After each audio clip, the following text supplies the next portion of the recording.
The last resort wasn't much to look at. A converted Hawthorne-class mining vessel, she bore the scars of 30 years hauling ore through the asteroid belts of 3 different star systems. Her hull was a patchwork of repairs, her engines were salvaged from 2 different ships, and her computer systems were so outdated they still required manual input. But Captain Elena Torres wouldn't have had it any other way. "Status report on the anomaly," she asked, studying the grainy display of their long-range sensors.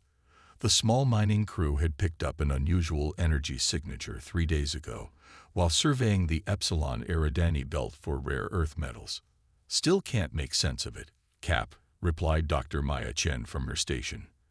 The sensor specialist had jerry-rigged half a dozen different scanning systems together, creating what she called a perspective matrix, a way of looking at things from multiple technological angles simultaneously. It's like it's there and not there at the same time.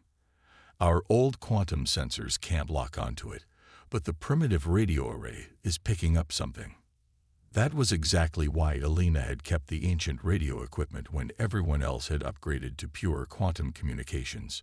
Sometimes the old ways saw things the new ways missed. "Permission to try something unconventional?"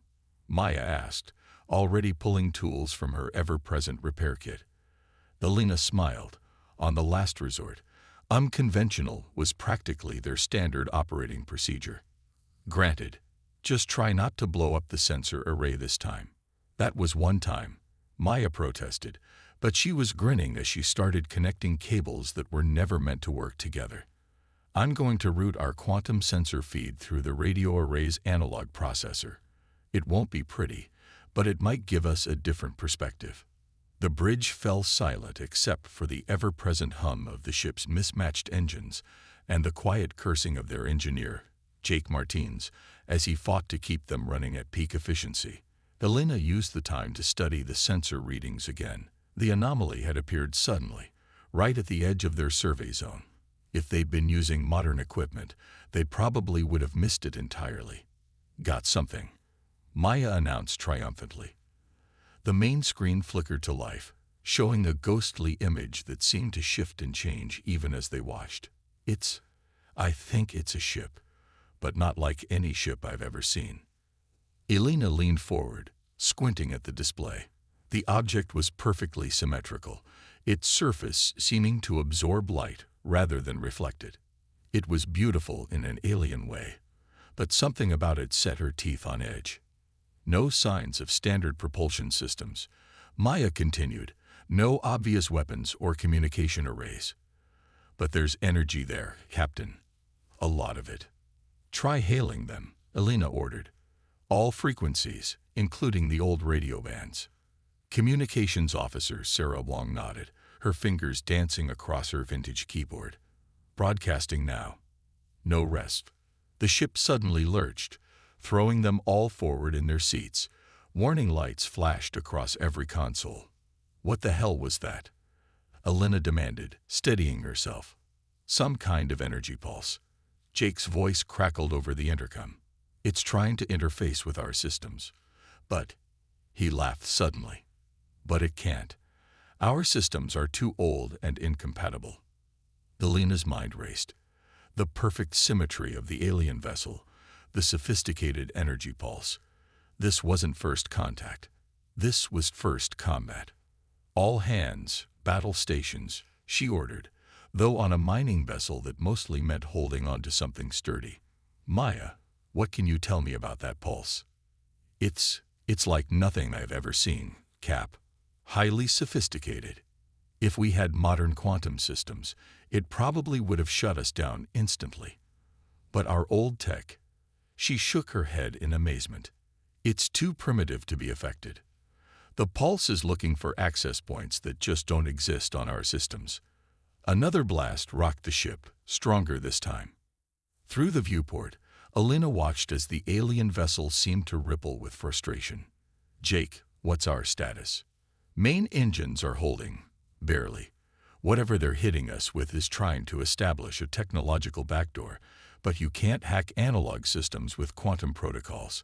It's like trying to hack a doorknob." Elena allowed herself a grim smile. The last resort might have been outdated, but right now that was proving to be their greatest advantage. Maya, can you trace that energy pulse back to its source? Already on it. Our old radiation sensors weren't designed for this. But yes, there's a clear energy signature. They have to power up significantly before each blast. Good. Sarah, send a message to any human vessels in range. Warn them about the threat. Then power down all non-essential systems. Jake, I want everything we got diverted to engines and our mining laser. The mining laser. Jake sounded skeptical. Captain, that thing's barely powerful enough to cut through rock. Exactly. It's primitive focused energy. No complicated targeting systems, no quantum entanglement.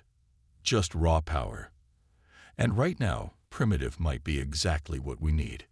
As her crew rushed to comply, Alina watched the alien vessel through the viewport. It was beautiful and terrifying, a perfect representation of advanced technology. But perhaps that very perfection was a weakness. In trying to create the ultimate ship, their mysterious adversaries had forgotten one of humanity's greatest lessons. Sometimes the best solution isn't the most advanced one. Energy spike. Maya warned. They're powering up for another blast. Hold positions, Alina ordered. Let's show them what obsolete technology can do in the hands of people who know how to use it. The last resort might have been outdated, but she was about to prove that humanity's greatest strength wasn't in having the best technology. It was in making the best use of whatever technology they had. The mining laser hummed to life, its outdated capacitors whining in protest. Through the viewport, the alien vessel continued its approach, its perfect surface rippling with what Alina could only interpret as confusion. 3 more energy pulses had struck the last resort, each one trying and failing to interface with their cobbled-together systems. They're adapting, Maya reported, her eyes fixed on her jury-rigged sensor display. Each pulse is getting more primitive, like they're trying to work backwards to match our technology level. Good, Alina replied, her hands steady on the manual controls. Let them keep adapting. Every minute they spend trying to figure us out is another minute we have to survive. She keyed the intercom. Jake, how's our power situation? We're running on fumes, Cap. The engineer replied, the sound of sparking circuits evident in the background. I've got the fusion reactor bypassing all safety protocols, feeding power directly to the mining laser. One shot is all we're getting. Sarah looked up from her communication station. Still no response from any nearby vessels, but I'm picking up something else. A distress signal. Very weak. Using. Captain, it's using old radio frequencies. Alina's eyes narrowed. Source. Bearing 047. About 500,000 kilometers out. It's... Sarah adjusted her ancient headphones, her expression puzzled. It's not human, but it's not coming from that ship either. Before Alina could respond, another energy pulse struck them. But this one was different. Instead of trying to interface with their systems, it simply overwhelmed them. Emergency lights flickered on as half their consoles went dark. Direct EMP burst. Jake shouted over the intercom. They figured out we're running analog systems. Status of the mining laser. Still operational. The magnetic shielding we use for asteroid dust protected it. But we've lost engines. We're dead in space. Alina watched as the alien vessel drew closer, its perfect symmetry now seeming more menacing than beautiful. They had one shot with the mining laser, one chance to strike back against an overwhelmingly superior force. But something about that distress signal nagged at her. Maya, can you get any readings on the source of that distress call? The sensor specialist was already working, her hands flying over multiple keyboards. Signal's weak, but there's definitely a ship out there. Small, maybe 1/5 our size. And Captain, its energy signature is all over the place, like it's running on completely unrelated systems cobbled together. Alina smiled. Someone else out here was fighting technology with improvisation. Sarah, can you clean up that signal? Let's hear what they're saying. The bridge speakers crackled to life, filling with a burst of static and strange, rhythmic clicking sounds. But underneath it all was a pattern, repeating over and over. "That's Morse code," Sarah exclaimed. "Someone out there is using Earth's Morse code." The message was simple, repeating, "He'll P28 need rescue AVSOLUTON." Elena made her decision. "Jake, I need engines, even if it's just maneuvering thrusters. Maya, calculate an intercept course to that signal. Sarah, send them a response." "Coming." "Hold on." "Captain," Maya said hesitantly, "the alien vessel is still approaching. We won't reach the distress signal before they reach us. Then we'll have to give them something else to think about." Elena studied her tactical display, such as it was. "Jake, remember that trick you used to use in the asteroid fields? The one that nearly got us all killed." There was a pause on the intercom. "The reactor pulse." "Captain, that was different. We were just trying to deflect rocks, not fight an advanced alien ship." "But the principle's the same, isn't it? A concentrated burst of unshielded fusion energy." "Yeah, but," Jake laughed suddenly. "Oh, I get it. Their systems are too advanced. They'll try to analyze the burst, try to interface with it, instead of just getting out of the way." Elena finished. "Can you do it? Give me 2 minutes." "But Captain, this is going to fry every circuit we have left. We'll be running on emergency power only." "Better than not running at all. Maya, plot us a course that will use the pulse's momentum to push us toward that distress signal. Sarah, warn our mystery friends that things are about to get interesting." As her crew worked, Elena watched the alien vessel grow larger in their viewport. Its surface was still rippling, still trying to adapt to their primitive technology. She wondered what kind of beings had created it, what sort of civilization valued perfection so highly they'd forgotten the value of imperfection. "Ready, Captain," Jake announced. "Reactors at critical. 1 pulse, coming up. All hands, brace for impact," Elena ordered. "And Jake, make it messy." The last resort's reactor screamed as it released a concentrated burst of uncontrolled fusion energy. The alien vessel, instead of evading, seemed to pause, its perfect surface attempting to analyze and adapt to the crude assault. By the time it realized the threat, the pulse had struck. The explosion wasn't large by space combat standards, but it was spectacularly chaotic. Radiation alarms blared throughout the ship as the last resort was pushed backward by the blast wave, its trajectory carrying them toward the source of the distress signal. Through the clearing debris, Elena saw the alien vessel's perfect surface was no longer quite so perfect. Irregularities had appeared where the pulse had struck, its symmetry disrupted by the sheer primitiveness of the attack. "We've got movement," Maya reported. "They're falling back, trying to regenerate their outer hull. And Captain, I'm getting a clear reading on that distress signal now. You're going to want to see this." On her screen, Elena saw a small vessel that looked, if anything, even more cobbled together than the last resort. Its hull was a patchwork of at least 3 different alien architectural styles, with what looked suspiciously like human solar panels attached to one side. As they watched, a new message came through, still in Morse code. "Well, co many kafrai indies. We have muchich to distusabot fighting perfection with CHAOS." Elena smiled. Sometimes the best allies weren't the ones with the most advanced technology, but the ones who understood how to make the most of what they had. Getting alongside the alien refugee vessel proved more challenging than Elena had anticipated. With their main engines offline and running on emergency power, the last resort had to rely on precise bursts from their maneuvering thrusters, each one carefully calculated by Maya's hybrid navigation system. "Maintaining visual contact," Sarah reported, squinting at her flickering display. "Their airlock appears to be, well, I think it's an airlock. It looks like it's been assembled from parts of at least 3 different ships." Through the viewport, Alina studied their potential allies' vessel. It was smaller than the last resort. It told a chaotic mixture of different materials and designs. What had initially looked like random patches and repairs now revealed themselves as deliberate modifications, each one serving a specific purpose. "Got another message coming through," Sarah announced. The bridge speakers crackled with the now familiar pattern of Morse code. "Prepare for visitors. We bring knowledge of enemy."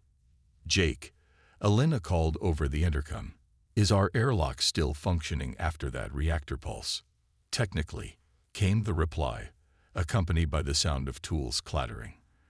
"The outer door's manual release still works, and we can pressurize the chamber. Just don't expect any fancy atmospheric scrubbing or decontamination protocols." Elena smiled. "Perfect.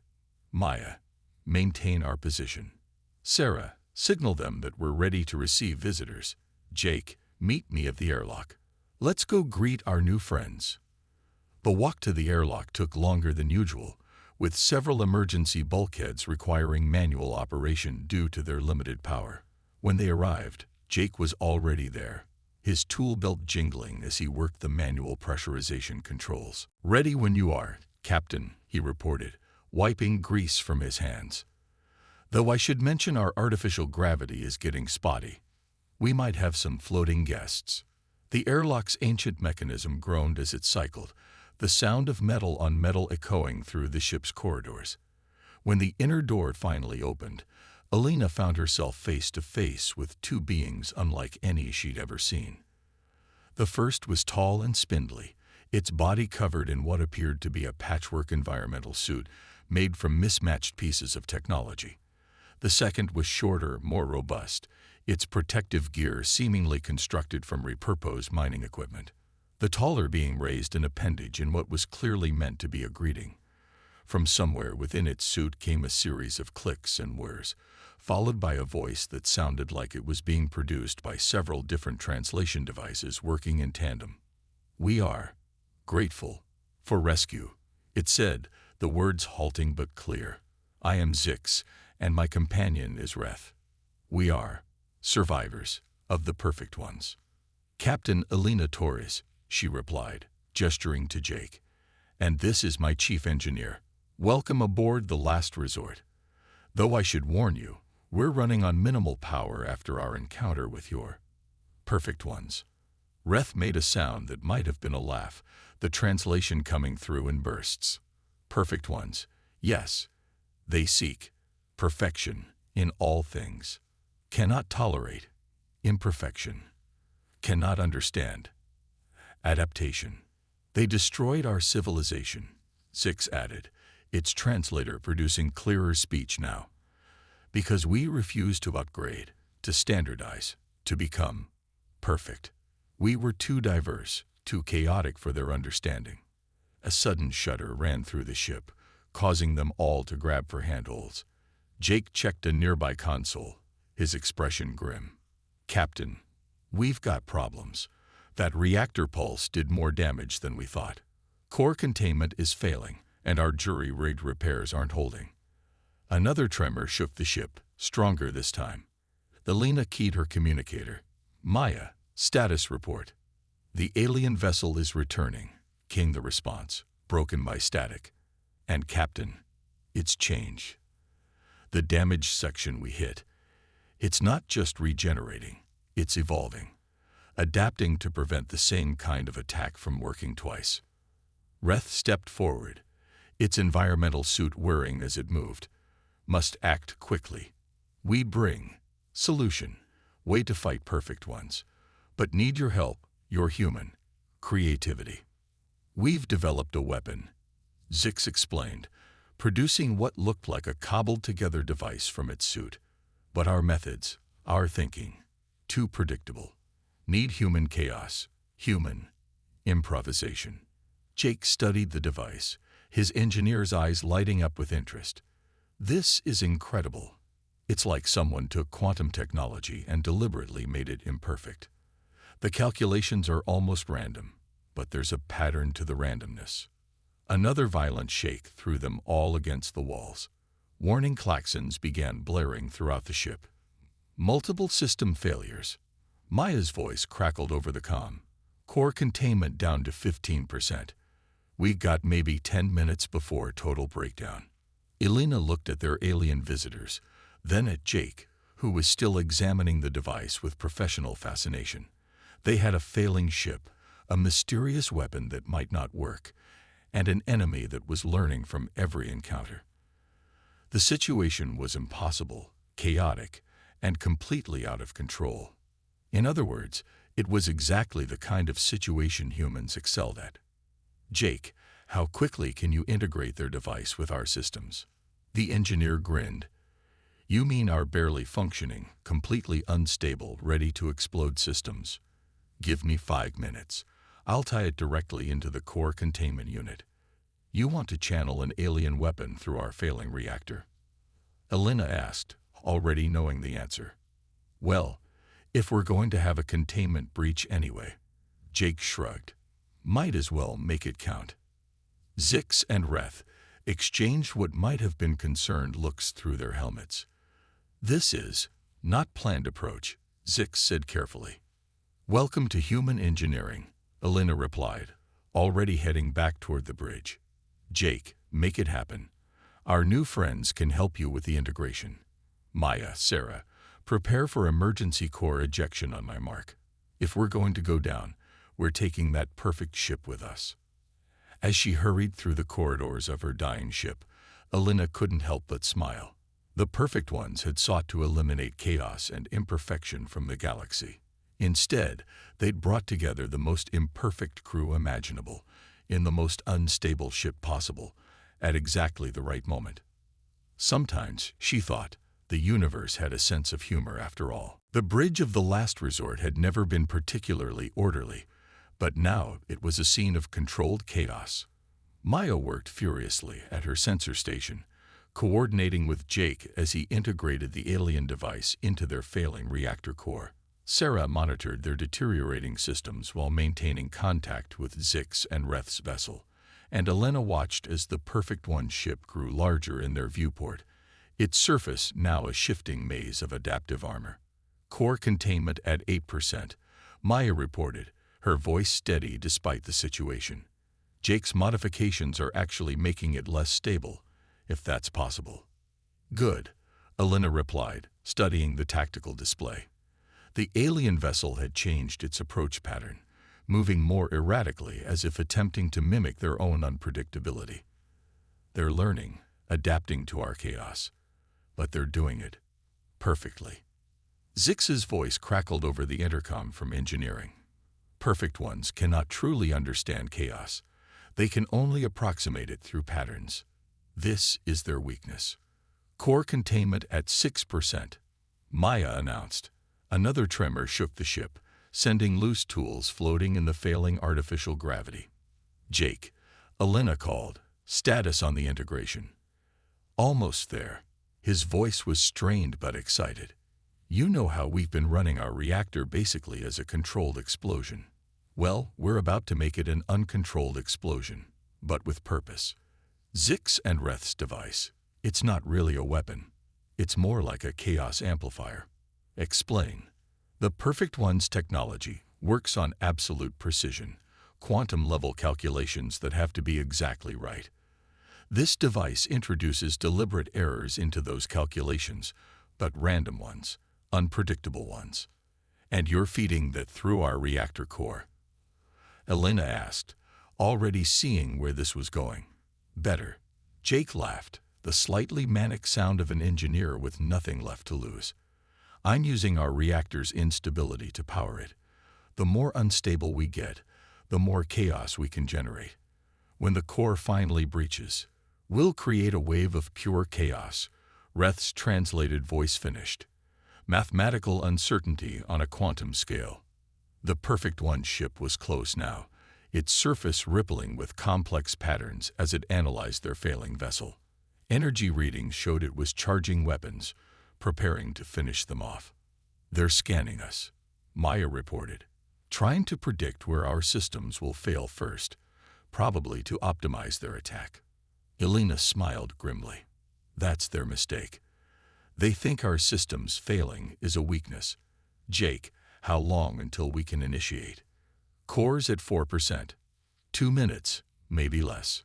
Sarah, signal Zix and Reth's ship to fall back to minimum safe distance. Maya, calculate our optimal position. I want that perfect ship as close as possible when we blow. Captain, Sarah said suddenly, I'm picking up new contacts. 3 ships, Alliance signatures, responding to our earlier distress call. Warn them off, Elena ordered immediately. Their advanced systems would be vulnerable. Tell them to maintain maximum distance. The Perfect One's ship fired, a precise burst of energy that struck the Last Resort's starboard side. But instead of attempting to interface with their systems, this blast was purely destructive. They're not trying to control us anymore, Maya realized. They've classified us as too primitive to be worth assimilating. They're just going to destroy us. Core at 2%. Jake shouted. Captain, we need to do this now. One more hit like that, and we lose containment completely. Elena keyed the ship-wide comm. All hands, prepare for emergency core ejection. Maya, plot a course that will use the blast to push us clear. Sarah, transmit all our data to the Alliance ships. If this doesn't work, they need to know what they're dealing with. The perfect ship fired again, but the Last Resort's erratic movements, now completely uncontrolled due to their failing systems, caused the shot to miss by meters. Core at 1%. Ready for ejection. Elena took one last look at the enemy vessel, its beautiful, perfect surface now seeming almost brittle in its precision. You want perfection, she muttered. Let's see how you handle perfect chaos. Jake, initiate. The next few moments seemed to happen in slow motion. The Last Resort's reactor core, already unstable and now integrated with alien technology designed to amplify uncertainty, was ejected directly toward the Perfect One ship. As it flew, it seemed to distort the space around it, creating ripples in reality itself. The perfect ship, true to its nature, began to analyze the incoming threat. Its surface shifted, attempting to adapt to what its sensors were telling it. But there was nothing to adapt to, no pattern to recognize, no logic to counter. The core breach, when it came, wasn't an explosion in any conventional sense. It was as if a hole had been torn in the fabric of order itself. The wave of chaos expanded outward, carrying with it not just energy but impossibility, probability functions that couldn't resolve, quantum states that refused to collapse. The Perfect One's ship tried to compensate, its surface writhing as it attempted to process what was happening. But you couldn't compensate for pure chaos. You couldn't perfect the unperfectible. Hull breach on the enemy vessel. Maya shouted over the sound of their own ship's protests. Their adaptive systems are. They're trying to adapt to everything at once.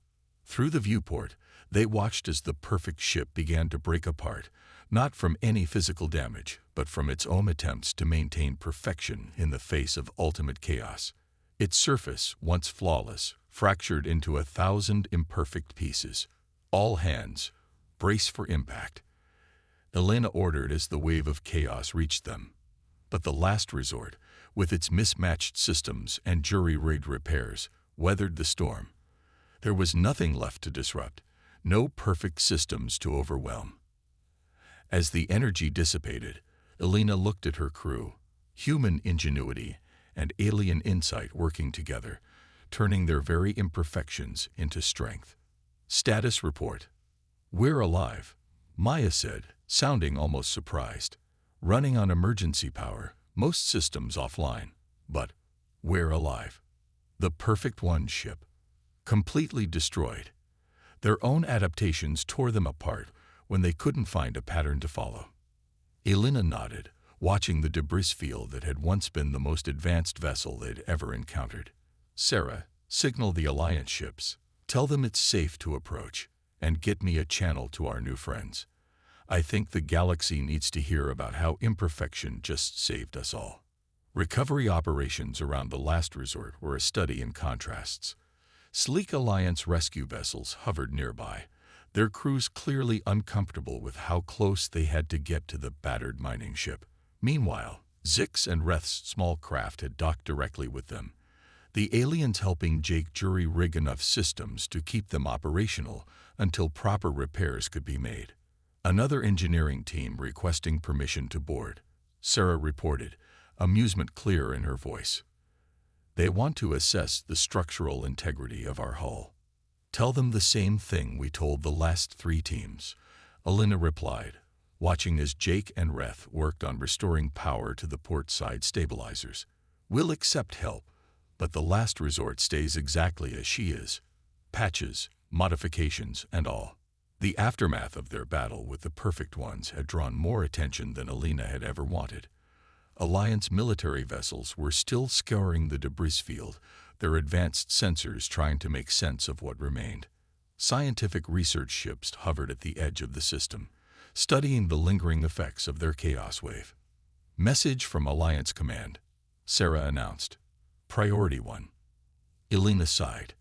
They'd been dealing with bureaucrats for days now, each one more concerned than the last about the implications of their victory. Put them through. The main screen flickered to life, showing the stern face of Admiral Chen. Captain Torres, my science team has finished their preliminary analysis of your encounter. They're disturbed by the implications. Let me guess, Elena replied. They're worried about other Perfect One ships out there. About what this means for the Alliance's standardization protocols. Among other things, the Admiral's expression softened slightly. Your actions saved us from a threat we didn't even know existed, Captain. But you did it by violating every safety protocol, engineering standard, and operational procedure we have. Half the Alliance Council wants to give you a medal. The other half wants to impound your ship as a hazard to navigation. And what do you want, Admiral? Before he could answer, Maya's voice cut in from her station.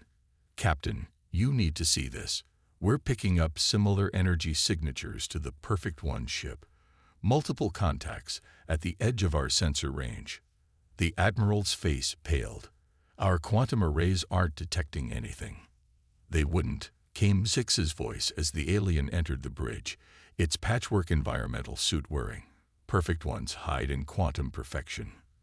Can only be seen by imperfect sensors, by technology that doesn't try to be precise. Elena studied the readings. How many ships, Maya? At least 5, maybe more. They're still too far out for accurate counts with our old systems. They're coming to finish what their scout ship started. Reth added, joining them on the bridge. Perfect Ones cannot allow imperfection to exist. Success against one of their ships will bring their full attention. Admiral Chen was already barking orders to someone off-screen. I'm mobilizing the fleet, but if our advanced systems can't even detect them, then you need ships that can, Elena finished. She looked around her bridge, at the mixture of human ingenuity and alien adaptation that had saved them once already. Admiral, how many old ships like the Last Resort are still in service? Mining vessels, cargo haulers, anything that still runs on analog systems. Maybe a dozen in this sector, but surely you're not suggesting. I'm suggesting we fight fire with chaos. Maya, send the Admiral the specifications for our sensor modifications. Jake's been improving them with Zix and Reth's help.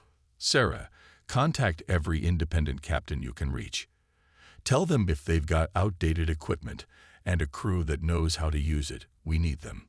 The Admiral was silent for a long moment, likely wrestling with the idea of depending on obsolete technology to save the Alliance. Finally, he nodded. I'll have our engineers begin modifications immediately. But Captain, even with a fleet of unconventional ships, you'll be dramatically outgunned. Elena smiled. That's the beauty of it, Admiral. We don't need to outgun them. We just need to outthink them. Perfect systems can't handle chaos, and nobody does chaos better than humans working with outdated equipment. Over the next hours, a most unusual fleet began to assemble. Mining ships with patched hulls, cargo haulers running on mismatched engines, even a few private vessels that looked like they'd been assembled from spare parts. Each one was a testament to human stubbornness, to the refusal to discard something just because it was old. Zix and Reth worked tirelessly, helping install their chaos-amplifying technology on each vessel, while Jake led teams of engineers in modifying the ship's already unstable systems to channel it effectively. The Alliance fleet hung back, their advanced vessels ready to support, but knowing they couldn't be on the front lines. Standing on her bridge, watching the Ragdig fleet form up around the last resort, Alina felt a surge of pride. Every ship out there was considered obsolete, outdated, primitive by modern standards. But together, they represented humanity's greatest strength, the ability to take whatever they had and make it work. Perfect One's fleet approaching, Maya reported. Their formation is, it's beautiful, mathematically perfect. Then let's show them some human geometry, Alina replied. All ships, prepare for chaos protocols. Remember, don't try to coordinate too closely. Let your ship's natural instabilities work for you. We're not trying to beat them with precision. We're going to overwhelm them with improvisation. The bridge of the last resort hummed with familiar energy as their jury-rigged systems powered up. Around them, dozens of equally imperfect ships did the same, each one creating its own unique signature of controlled chaos. You know, Alina said to no one in particular, there's an old Earth saying, perfect is the enemy of good enough. I don't think the perfect ones ever understood that. As the enemy fleet approached, its ships gleaming with impossible precision, humanity's most imperfect fleet prepared to defend not just the Alliance, but the very principle of imperfection itself. And Alina knew that whether they won or lost, they would do it in true human fashion. Messy, unpredictable, and absolutely impossible to ignore. Sometimes, she thought, watching her crew work, the most powerful force in the universe isn't perfection at all. It's the beauty of things that are just good enough, held together by determination and ingenuity, powered by the chaos that makes life worth living. The last resort might have been the most underestimated ship in the universe, but as they prepared for battle, Alina knew one thing for certain. They were about to show the galaxy exactly why that was everyone else's mistake.